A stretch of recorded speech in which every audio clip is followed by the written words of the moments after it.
Let's talk about Tedarrell Slaton, the defensive tackle that the Packers got.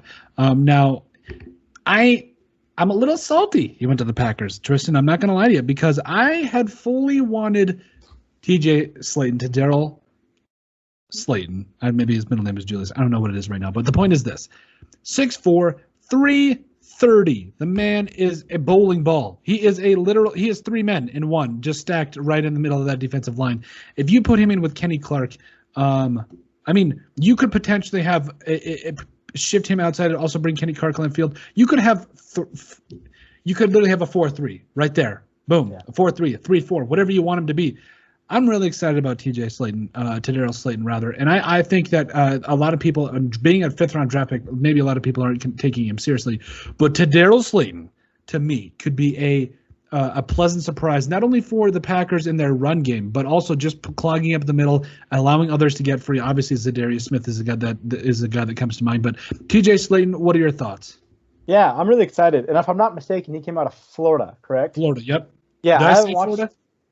Yeah, I haven't watched a whole lot of tape on him, but the dude's massive. And from what I've heard from the Packers writers and the guys that are at practice, he shows flashes of being really good and really quick for his size. So if he can learn from Kenny and they can get a little something going there up front, it's going to be good, because the middle interior defense has been something the Packers have struggled with the last few years, getting gouged up the middle.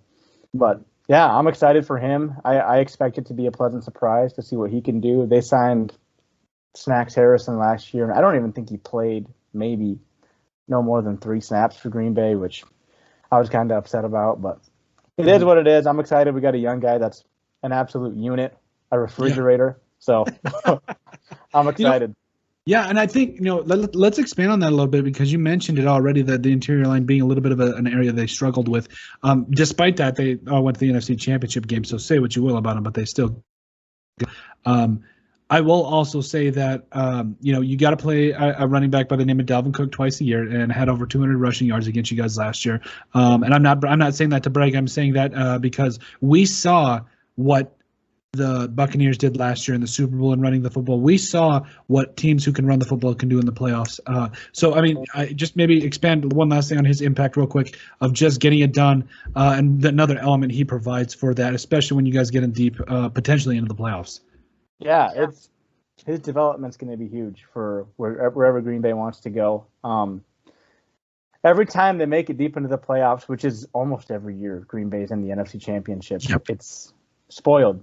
But it's the death of it comes to that interior defense usually getting gouged by running, and cold weather games like that at the end of the year. That's how you get beat. Aaron can play his best game. He can throw for 400 yards and 4 or 5 touchdowns. But if you can hang 40, it doesn't matter if the other team hangs 50 on you, because we saw the 49ers did it to us 2 years ago now, where they ran for 100 and I don't know, it was between 120 and 150 yards before contact. And a lot of it was up the middle, and that's embarrassing. That should never happen. Yep. So it's going to be huge. If they got a new defensive coordinator this year. I'm blanking on his name, but so far, everybody really seems to like him. His energy is phenomenal. Nothing like Mike Pettin. I thought Mike Pettin was going to be good. Yes, Barry. Joe Barry. Yeah, I'm excited. I'm really excited. Everybody likes his energy, and he's out there practicing with the guys and yelling at him and getting them hyped up. Mike Pettin would never go out there with him. He would kind of just sit behind his little laminated paper and look angry all the time. But I'm excited. The guys seem excited about him. And you mentioned Eric Stokes earlier. Matt LaFleur is already talking about Eric Stokes being an elite cornerback in the NFL, which you don't really say that kind of stuff about guys this early before they've even had full pads on, unless you see something in them. Yeah. And so if him and Jair is a top 2 corner right now. And Kevin King, maybe Kevin King? No, jury's out. I'm over Kevin King. If it won't be too long before Stokes probably starts over Kevin King, but King is still useful. I'm sure they'll use him and they'll play him a lot, maybe in the slot. I don't really know what they're gonna do with him, but his time is coming to an end. He's on the chopping block this year, and I think Stokes is gonna be the guy who ultimately takes over for him.